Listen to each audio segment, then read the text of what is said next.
Hola a todas y todos, bienvenidos a nuestro cuarto webinar de la unidad 4. Hoy día con Eduardo vamos a estar dirigiendo este webinar en el que básicamente veremos los siguientes contenidos. Primero, repasaremos brevemente los 3 pasos de nuestra herramienta que hemos estudiado en este curso. Luego ahondaremos en los pasos necesarios para la construcción de las canastas de resiliencia y de salida de la pobreza que corresponden a nuestra última unidad, la unidad 4. Y finalmente dejaremos un espacio para realizar comentarios finales sobre el curso, sus reflexiones, qué utilidad le ven a futuro a esta herramienta para trabajar en su país, entre otros posibles comentarios que ustedes tengan. Bueno, el producto final de nuestro toolkit cuantitativo. Como ustedes ya saben, en este curso virtual lo que hicimos fue aprender a construir las canastas de salida y recaída a la pobreza de cada hogar utilizando datos paneles. En la unidad 2 vimos todo lo relativo a la construcción de los datos paneles y aprendimos que estos datos podían venir de datos paneles disponibles o bien que había que construir paneles sintéticos y aprendimos la técnica para realizar esto.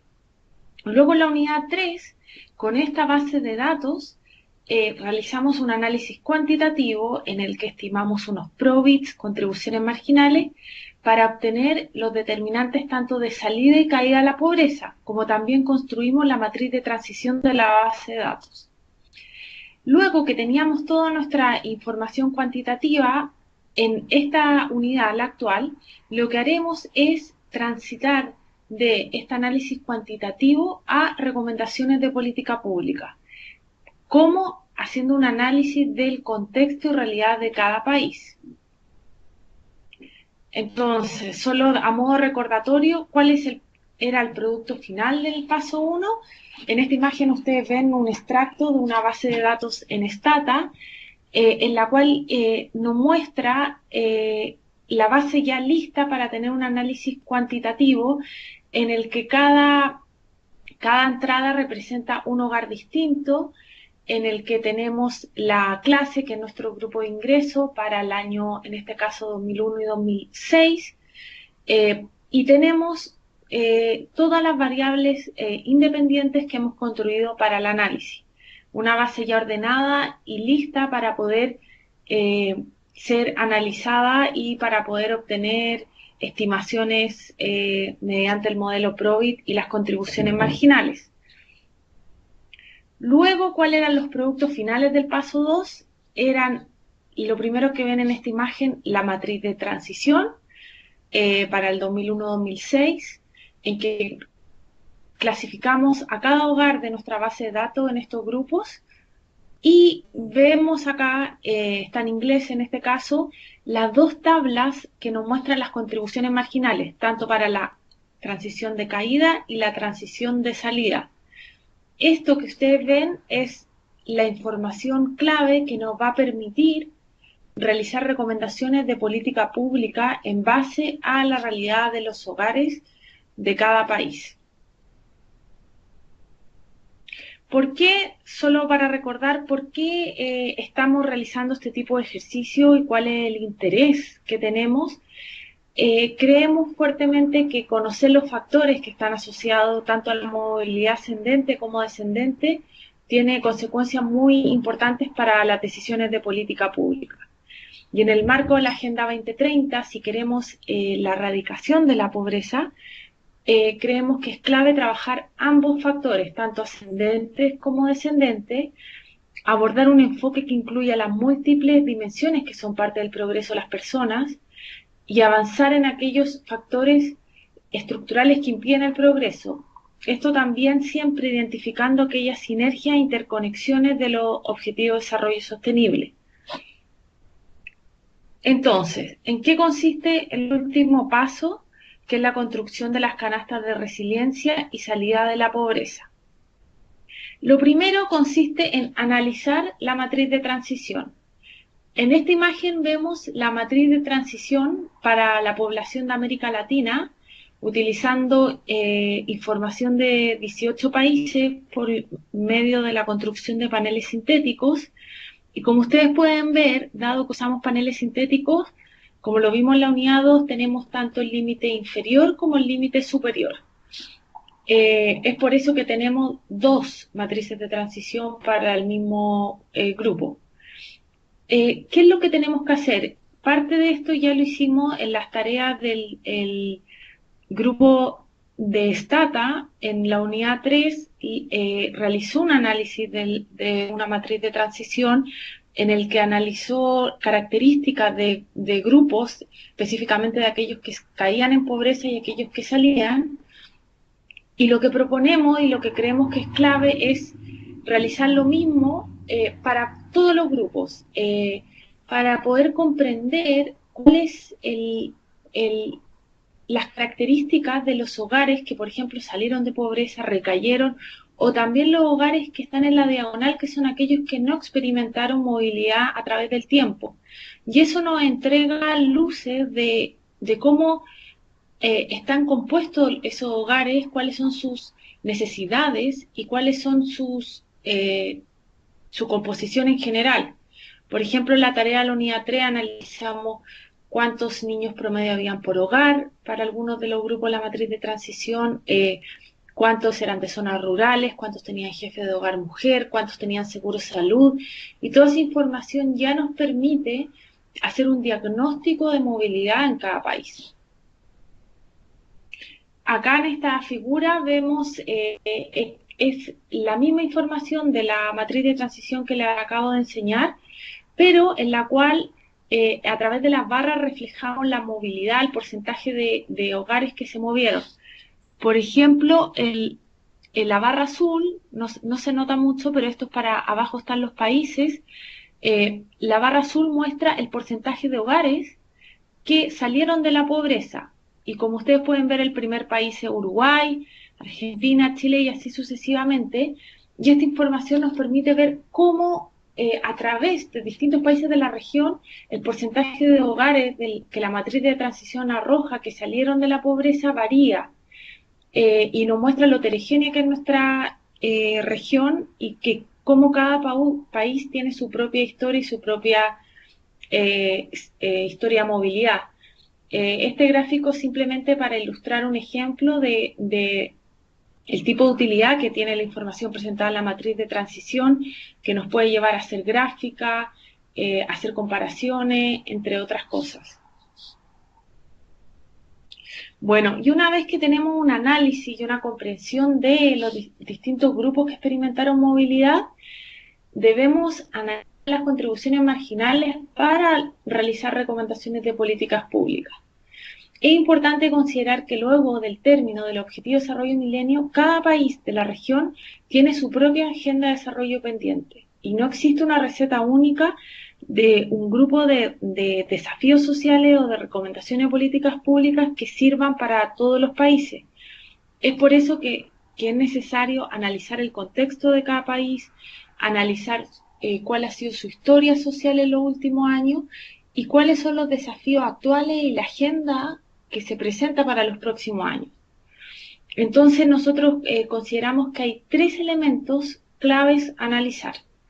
El primero de estos es la trayectoria de datos no captados por los paneles. Como ustedes saben, la Agenda 2030 es una agenda ambiciosa que tiene un enfoque integral en tres importantes dimensiones, que son la medioambiental, económica y social. Los datos paneles no captan una información balanceada en estas tres dimensiones.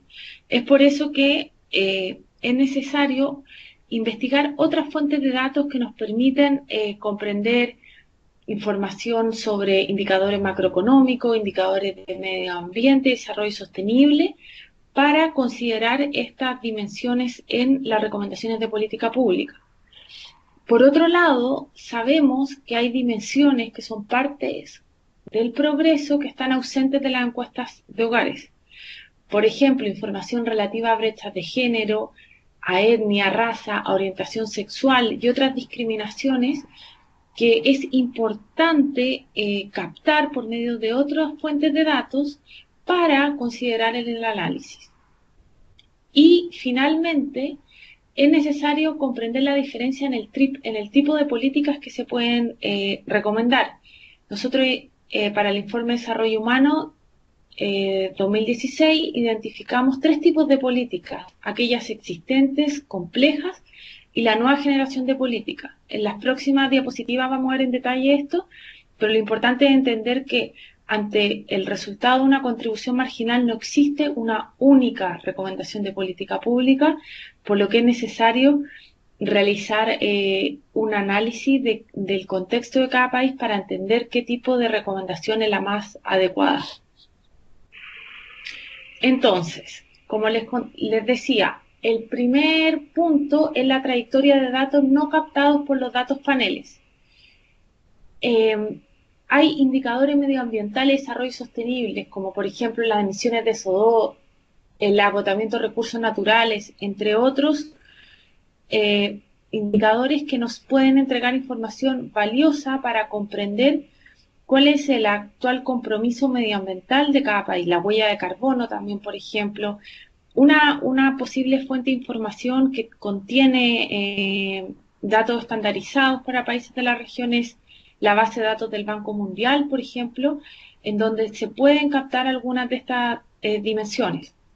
También es necesario mirar las políticas sociales, indicadores sociales que no son parte de la encuesta de hogares de nuestra base de datos panel.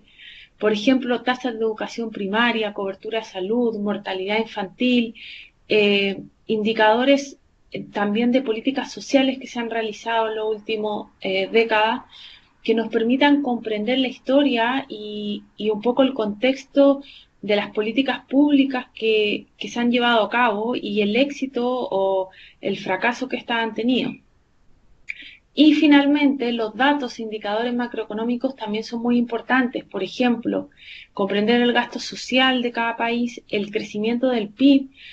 Sobre todo cuando trabajamos con datos paneles, es importante mirar cuál ha sido los vaivenes económicos para comprender la movilidad de los hogares. Por ejemplo, si estamos tomando en un país un periodo en que hubo un importante crecimiento económico, lo que significó una importante reducción de la pobreza, probablemente aquellos hogares que caigan en pobreza en la matriz de transición van a ser un pequeño grupo.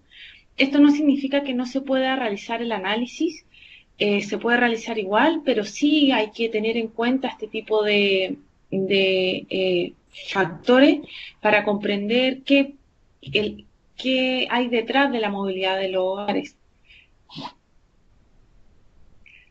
El segundo punto que les mencionaba eran las dimensiones ausentes de la encuesta de hogares.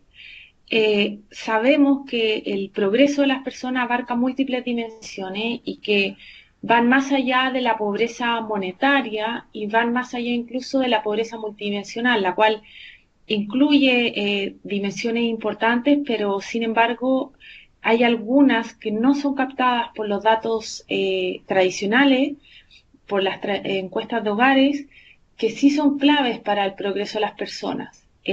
Por ejemplo, la calidad laboral, elementos de la protección social, la seguridad ciudadana, la vulnerabilidad ambiental a la que están sujetas los hogares, el bienestar psicológico de las personas, el uso del tiempo, entre otras. Por lo tanto, creemos que es clave mirar a fuentes de datos alternativas que nos puedan entregar información sobre estas dimensiones. Sabemos que no es posible para todos los países de la región obtener información en todas estas dimensiones, pero más que nada vale la pena hacer el esfuerzo para ver si podemos ir más allá de las dimensiones tradicionales del progreso. Y finalmente, comprender la diferencia entre las políticas existentes, complejas, y la nueva generación de políticas. Este diagrama que utilizamos en el Informe de Desarrollo Humano 2016 muestra 3 tipos de políticas, ilustradas las existentes con un árbol que ya está grande, que ya está desarrollado, y ahí agrupamos a políticas relacionadas con, por ejemplo, necesidades básicas, empleo formal, políticas que ya existen en la región. Por otro lado están la nueva generación de políticas, la cual tiene que ver con temas de sistemas de cuidados, con temas de inclusión productiva, que se están desarrollando, que están en la agenda, pero aún no se han llevado a cabo en su totalidad en la mayoría de los países de la región. Y finalmente creemos que hay un grupo de políticas más complejas que tiene que ver con temas de cambios institucionales, de derechos políticos, de cambios en las relaciones de poder, que requieren de cambios más profundos, requieren de más tiempo y que no son tan fáciles de implementar.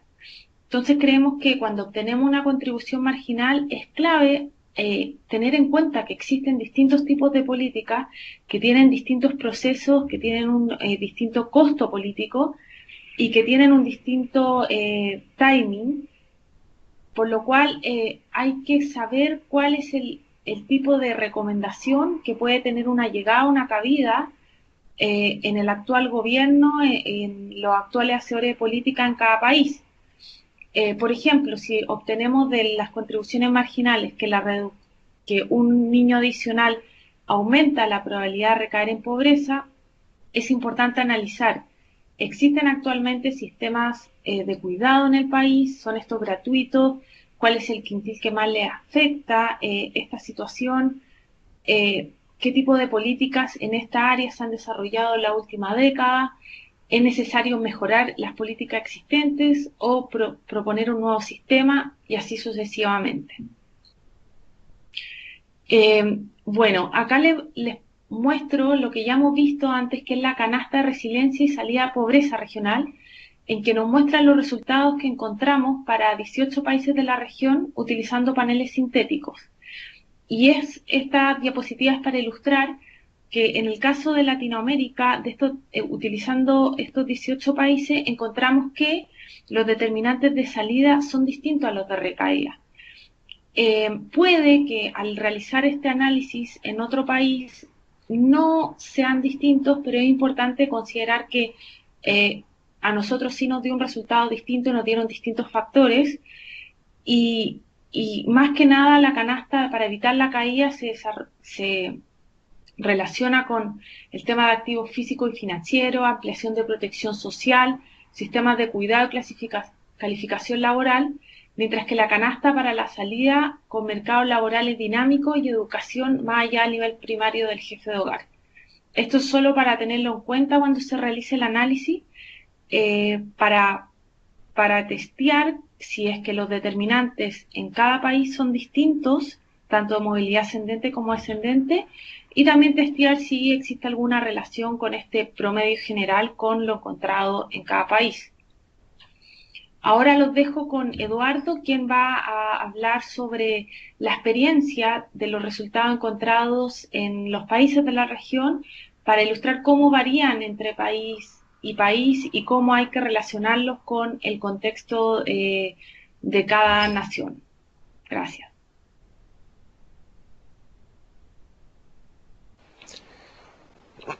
Hola a todos y todas, buenas tardes. Bueno, buenas tardes acá, buenos días allá. Déjenme, llego al slide en el que quedó María José.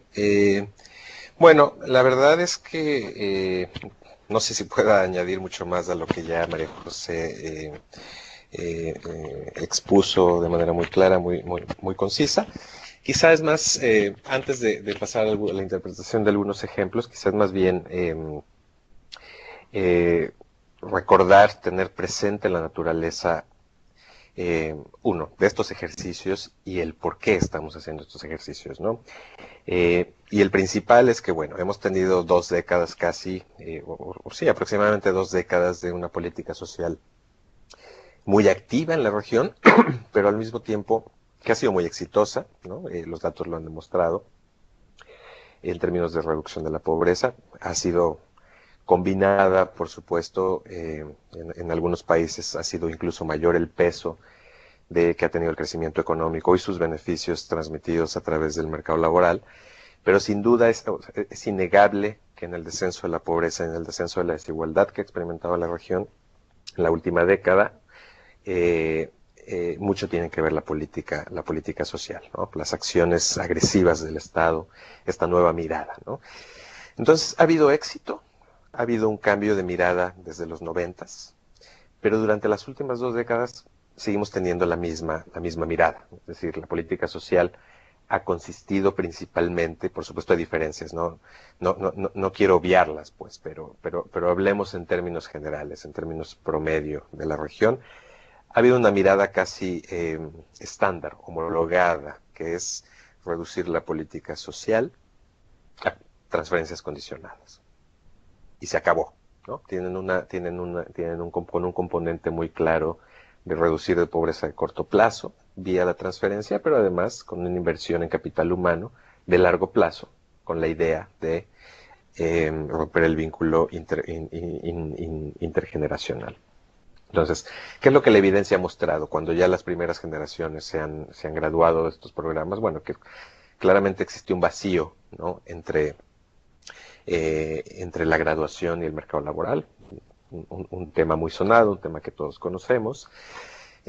También durante la formación, ¿no? Durante la provisión del capital, durante la formación del capital humano han surgido issues relacionados con la calidad. Entonces, ¿qué tan bueno va a ser esto en el largo plazo? ¿O está siendo en el largo plazo para algunos que ya se graduaron? Entonces, claramente hay una necesidad, ¿no? de trascender estos esquemas. No de eliminarlos, ni mucho menos, son exitosos, la evidencia sí lo muestra, son exitosos. Hay más bien una preocupación por complementarlos, por trascenderlos un poco. Buena parte de la experiencia latinoamericana es, salvo quizá algunos casos distintos como Uruguay o como Chile, que ya tienen una mirada, digamos, más extensa en términos de población, pero una vez que una persona cruza el umbral de la pobreza, el de $4 o el oficial, prácticamente queda abandonado de la política social. En América Latina, en promedio, los sistemas de protección, los sistemas de salud están muy fragmentados, algo que todos conocemos, están muy fragmentados, la cobertura es relativamente baja y además está vinculada, la provisión de estos servicios está tradicionalmente vinculada al sector formal de la economía. Entonces, cuando una persona pobre deja de serlo por el simple hecho de que cruzó una línea, prácticamente escapa a los beneficios de la política social. Mientras que la nueva mirada de la política social es una mirada comprensiva, ¿no? Con la construcción de un sistema integrado, multisectorial, de distintos beneficios, ¿no? Independientemente de la condición formal o informal de las personas. Entonces, en esta nueva mirada, bueno, aterrizan los ODS, con una mirada mucho más amplia, reflejada, por supuesto, en las 60 y tantas metas y múltiples objetivos que la componen, y en específico el de la reducción de la pobreza, el ataque a la desigualdad y además la protección a la vulnerabilidad. Digamos, son temas que están implícitos en esta agenda. Entonces, de ahí viene también nuestro interés, nuestra mirada en el informe que producimos o en el que estuvimos trabajando durante el año pasado, es justamente eso, ¿no? Cómo identificar potenciales espacios de acción que trasciendan a las políticas sociales que ya conocemos, ¿no? Entonces,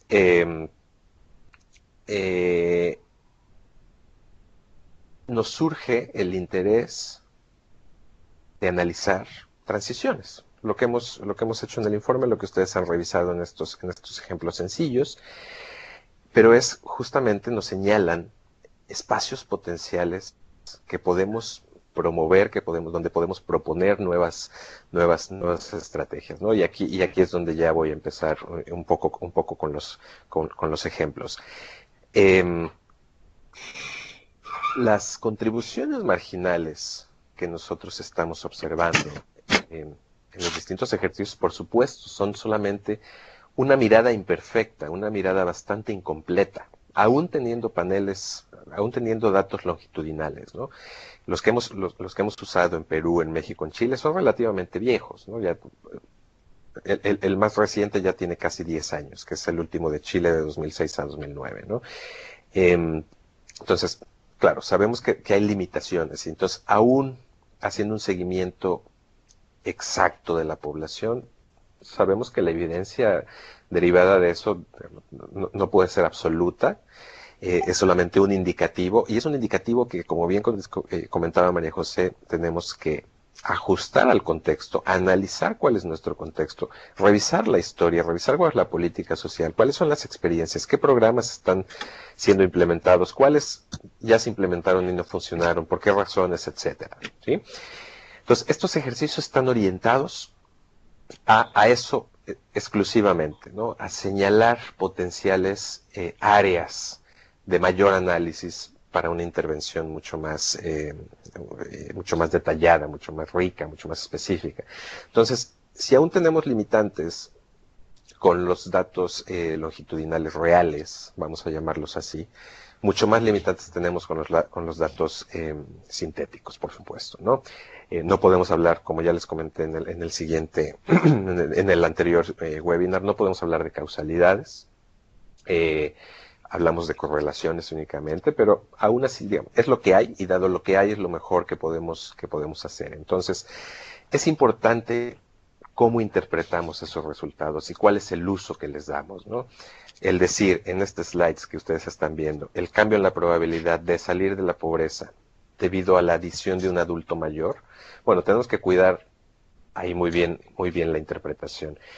Es decir, bueno, tener un adulto mayor más en promedio en mi casa me va a generar, me va a mejorar mis probabilidades de salir de la pobreza. Bueno, depende del contexto, ¿no? Chile, en Argentina o Brasil, eso por supuesto está asociado a un crecimiento, a una expansión de los programas en la cobertura de las pensiones, por supuesto. Entonces, focalizadas hacia adultos mayores. Entonces, por supuesto, tener un adulto adicional en un hogar en Chile que recibe una pensión, digamos, razonable, por supuesto, aumenta, ¿no? Las posibilidades económicas del hogar en su conjunto para transitar hacia una mejor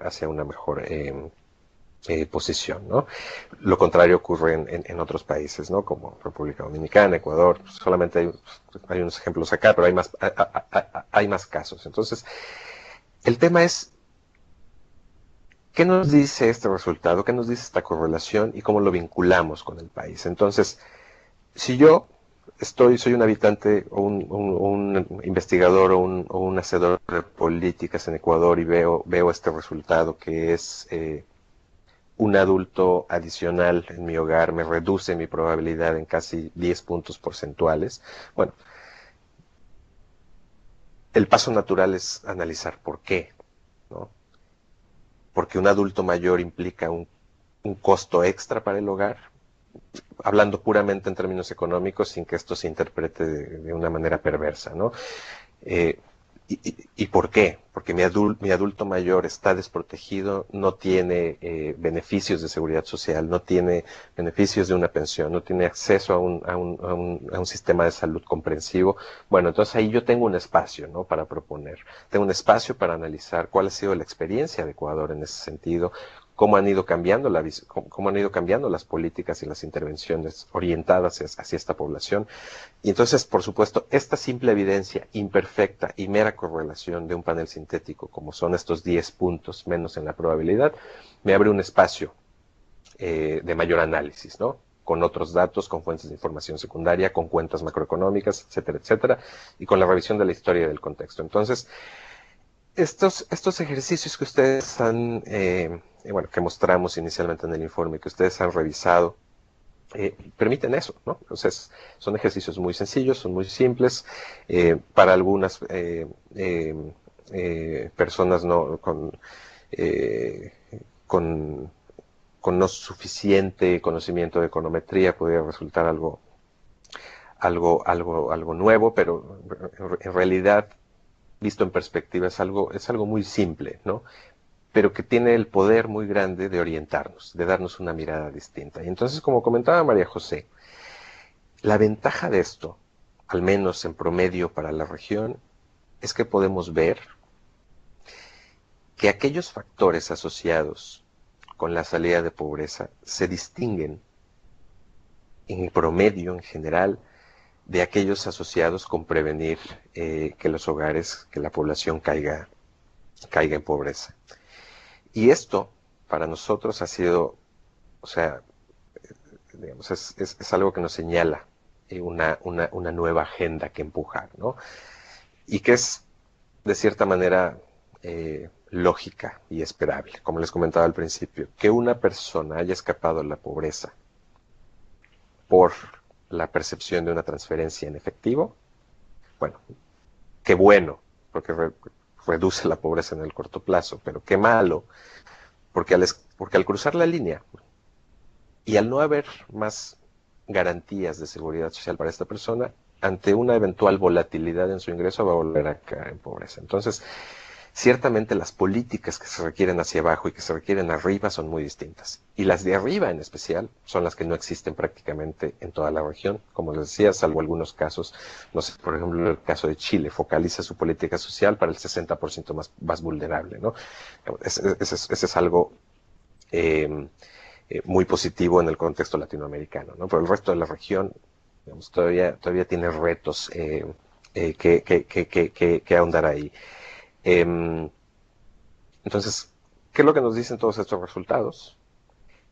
Hacia arriba de la línea de pobreza, ¿qué está asociado con que un hogar reduzca sus probabilidades de caer en pobreza? Bueno, políticas de fortalecimiento, de creación de activos son importantes. Políticas de expansión, de pensiones, de salud, que protejan ante eventualidades, ante shocks de corto plazo, a los que todos estamos expuestos, por cierto, ¿no? Un shock de salud, la muerte de un miembro del hogar, etcétera. No hay distinción a lo largo de la distribución del ingreso, en realidad. O sea, hay evidencia, es muy probado, toda la población, independientemente de su nivel de ingreso, está expuesta a ese tipo de shocks, ¿no? La diferencia es estar protegido o no estar protegido. En México, por ejemplo, experimentar un shock de salud que implique la hospitalización de un miembro económicamente activo, aumenta la probabilidad de caer en pobreza en 10 puntos porcentuales si no tiene seguro, en comparación con el mismo individuo que sí tiene seguro, ¿no? Entonces, digamos, 10% es una figura significativa, ¿no? Entonces, mientras que abajo de la línea, transferencias condicionadas, mejoras en educación, acceso al mercado laboral, sistemas de cuidados, etcétera, hacia arriba las políticas son distintas. Mayor protección social, digamos, con una cobertura amplia, políticas de acceso a crédito, de acceso a endeudamiento.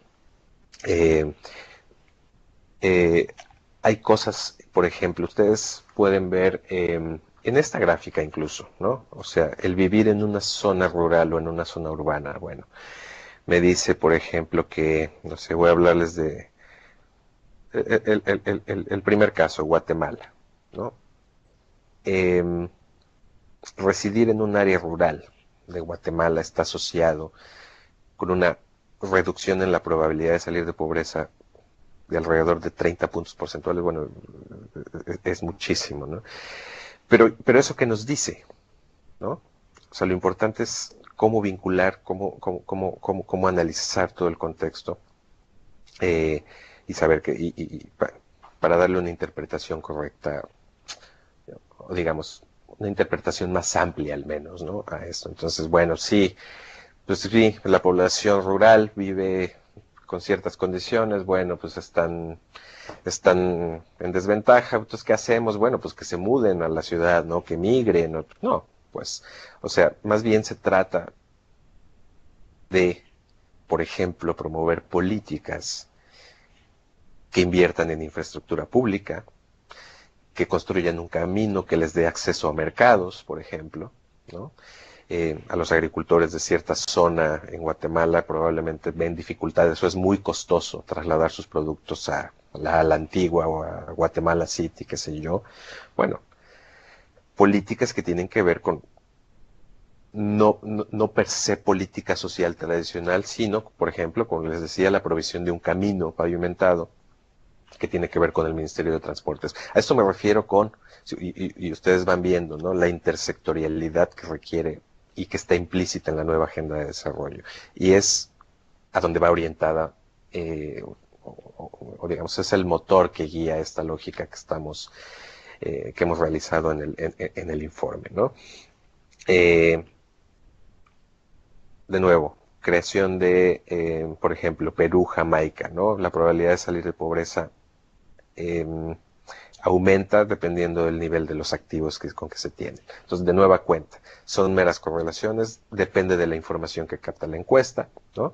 Pero, por ejemplo, tener activos durables en Perú, un activo durable que puede ser un automóvil, aumenta la probabilidad de salida en pobreza para un hogar en promedio 20 puntos porcentuales respecto a un hogar que no lo tiene, ¿no? Entonces, de nuevo, ¿cuál es el criterio normativo de tener un auto o no tenerlo? Me parece que no se trata de esa... la discusión no se trata de eso, ¿no? La discusión se trata de tener una fuente de donde a la cual acudir en caso de alguna eventualidad, ¿no? Entonces, un caso muy simple es tener un automóvil, pero más bien una política integral en este sentido es la creación, el incentivo a la formación de activos productivos, acceso a crédito, endeudamiento, etcétera, ¿no? Entonces, bueno, o sea, me parece que más bien podemos ahorrar que 15 minutos para comentarios de ustedes, pero honestamente no tengo mucho más que añadir porque María José hizo una exposición muy clara de esto, pero sí quería dejar un poco en claro, o sea, mantener, que tengamos en mente cuál es la racionalidad de todos estos ejercicios y tener, por supuesto, plena conciencia de que estos son ejercicios imperfectos, pero que son muy poderosos para señalarnos un punto de partida sobre el cual en nuestro país, en nuestra realidad del país, utilizando las líneas oficiales de cada país y lo que la sociedad en promedio valora, bueno, ver cuáles son las políticas que esta sociedad requiere, ¿no? Dada esta evidencia. De nuevo, tener un niño extra o tener un niño extra en el hogar típicamente puede pensarse como un costo, y entonces alguien con una mirada que va a decir, bueno, pues políticas demográficas agresivas, planificación, etcétera. No, ¿por qué no pensar en un sistema de cuidado que permita a la madre o al padre acudir al mercado laboral, ¿no? Digamos, este tipo de evidencias las conocemos, siempre las hemos conocido, solamente me parece que hay que ponerlas en un contexto de una nueva agenda, de una nueva generación de políticas, de una nueva discusión, de una mirada más amplia de la política social. Bueno, eso. Muchas gracias. María José. Gracias, Eduardo, por tu presentación y por tus comentarios. La verdad es que permiten comprender de forma más acabada cuál ha sido la historia de la región en las últimas décadas y cómo llevar a cabo las correctas recomendaciones de políticas públicas para que sean de utilidad en cada país de la región. Ahora tenemos un breve espacio de preguntas, también de comentarios, de reflexiones finales. Este es nuestro último webinar, por lo que si alguien quiere hacer algún comentario sobre lo que ha implicado este curso o simplemente reflexionar sobre la utilidad de esta herramienta en el país en el que actualmente están trabajando, es el momento para hacerlo. Acá hay un comentario de Saskia que dice: muchas gracias por la información. Tengo una pregunta sobre la escala a la cual la información de los datos panel es útil. No sé, Eduardo, si quieres contestar tú esa pregunta.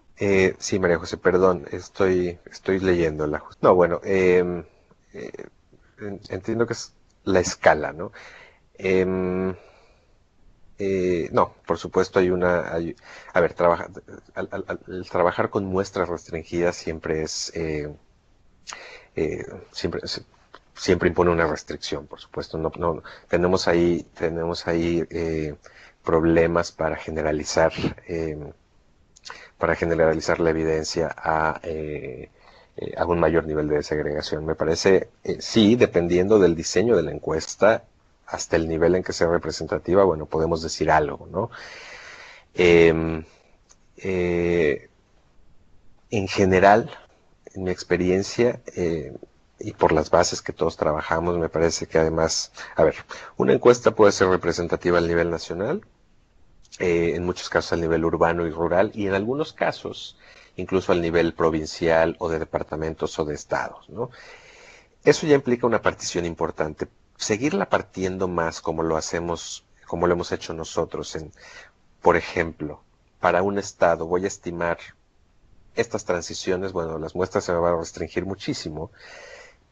Y la verdad es que el resultado, aunque puede ser estadísticamente significativo, puede estar completamente sesgado y la interpretación que vamos a hacer de ello puede ser cualquier cosa, ¿no? Entonces, no, bueno, hay un reto adicional en la generación de fuentes de información, ¿no? Me parece que el punto de partida es, o lo que nos brindan estos datos, es una mirada, en el mejor de los casos, nacional, hasta donde alcance la muestra, depende del diseño de cada uno. Quizá podríamos hacer una distinción rural-urbana. Más allá, dadas todas estas particiones de transiciones que se hacen, es complicado, es complicado. Quizá ahí más bien se puede pensar después en una siguiente etapa sobre cómo, que de hecho lo hemos comentado con George y con María José, ¿no? Cómo, por ejemplo, utilizar censos, ¿no? Más bien, de hecho, como hicimos en el Caribe, un poco, ¿no? Crear transiciones a partir de censos, e incluso necesitamos un censo sintético o dos censos cuya diferencia son 10 años, ¿no? Simple y sencillamente un mismo año, con multinomial logits, analizar movimientos estáticos para obtener casi lo mismo que obtenemos acá, que son correlaciones de dirección, ¿no? Hacia dónde un hogar podría moverse dadas ciertas características, ¿no? Pero bueno, eso es algo que seguramente veremos en un curso distinto, pero ya, no quiero alargar más, me parece que sí, o sea, hay una restricción, ¿no? La escala, la escala nacional, provincial, no es tan distinguible aquí, ¿no? Me parece que la información que tenemos es a nivel nacional y es el nivel al cual tenemos que interpretarla, ¿no? Gracias, Eduardo, por tu respuesta. Veo acá otro comentario. Lamentablemente no puedo ver el nombre, solo el mail, así que sí que nos pudiera indicar el nombre. Dice, saludo, las recomendaciones de políticas públicas con este ejercicio me parece importante. Sin embargo, creo que se debe incluir un tema transversal sobre la sostenibilidad de estas políticas, sobre esquemas progresivos, sobre el nivel de bienestar de cada familia.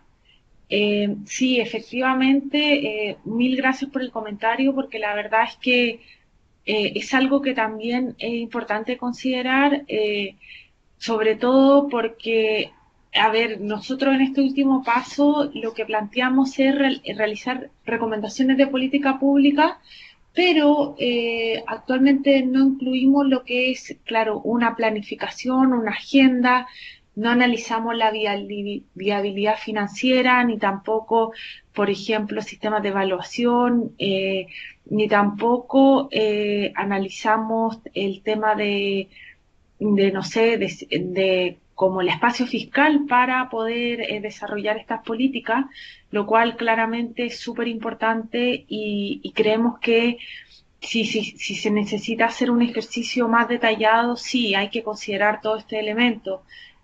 Solo que en el marco de este curso, las conclusiones finales están pensadas un poco como unas propuestas para una futura agenda de trabajo que incluiría todos estos elementos que tú señalas, que sí son claves de identificar y de analizar. Y en la misma línea, hay otra herramienta desarrollada por el PNUD, que son la estrategia de combos, en la cual se entra en estos temas que tú señalas, que va un poco más allá de la recomendación en sí, sino más de la planificación y ya ver cómo llevar a cabo, cómo implementar la agenda de recomendaciones. Y también se va a realizar un curso sobre esta herramienta, la herramienta de combos.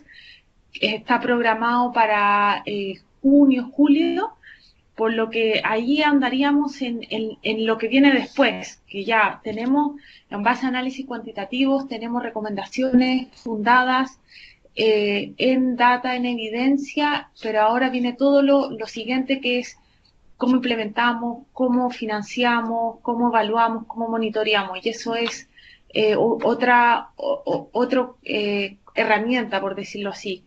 Así es que gracias por tu comentario, pero sí, efectivamente es algo que queda pendiente y que debe ser parte de las recomendaciones si es que se ahonda y se va más allá de solo hacer recomendaciones. Sí, pero, perdón, María José, además yo quisiera agregar, claro, o sea, estos ejercicios hasta ahora y en el informe nos han dado solamente, como les decía, una pauta para repensar potenciales espacios de acción, pero sí de hecho, desde antes de este informe hemos impulsado una agenda importante, de hecho, se concretó en varios países, en 5 o 6 países, sobre modelos de microsimulación fiscal muy específicos, ¿no? Que atacaban justamente en esos momentos reformas fiscales reales, ¿no? Ahora bien, estos modelos de microsimulación que estoy seguro se van a abrir y se van a discutir para un siguiente próximo curso virtual y que de hecho son parte fundamental de las estrategias eh, oh, de esta agenda de PNUD en la región, que de hecho, no sé si por aquí está Gustavo Cabeza, sí, está, quien ha participado mucho en esto. O sea, son ejercicios que se realizaron para casos muy específicos, ¿no? Pero que tienen la potencialidad, digamos, de ampliarse para conocer, para simular viabilidades financieras de implementar ciertas estrategias de gasto público, ¿no? Eso lo hemos estado haciendo. Hay otra herramienta muy conocida ahora con la que hemos colaborado muy de cerca, en la que es el proyecto de Nora Lustig, de Commitment to Equity. Me parece que también, bueno, Jaime Aristi, quien ha participado en este curso, ha sido autor del estudio en República Dominicana. Entonces, sí, digamos, hay herramientas ahí que se pueden utilizar justamente para este tipo de evaluación en términos de la viabilidad financiera, la sostenibilidad y la eficiencia y eficacia de una nueva política, ¿no? Gracias, Eduardo. Aquí tenemos otros comentarios. Saskia, que había preguntado antes, responde: para el Ecuador el tema de combo fundamental. Estamos trabajando además una metodología de análisis de redes para la consecución de los objetivos de desarrollo sostenible a nivel territorial. Nos interesaría vincular a esta metodología el análisis de combo. Muchas gracias nuevamente. Muchas gracias a ti.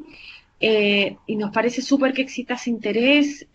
Como te comentaba, en junio va a haber un curso virtual sobre combos, pero si te interesa que conversemos de este tema y cómo podemos brindarle apoyo en esto, no dude en escribirnos para que nos cuente un poco de este proyecto.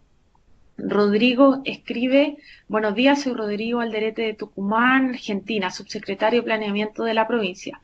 Quería agradecer por los contenidos del curso, muy valiosos los aportes para poder realizar este tipo de mediciones complejas para generar indicadores clave y realizar su seguimiento intertemporal. Quería preguntarle si a nivel nacional si hay avances con el gobierno de Argentina y PNUD para llevar adelante este tipo de mediciones y estadísticas. Muchas gracias. Gracias a ti, Rodrigo.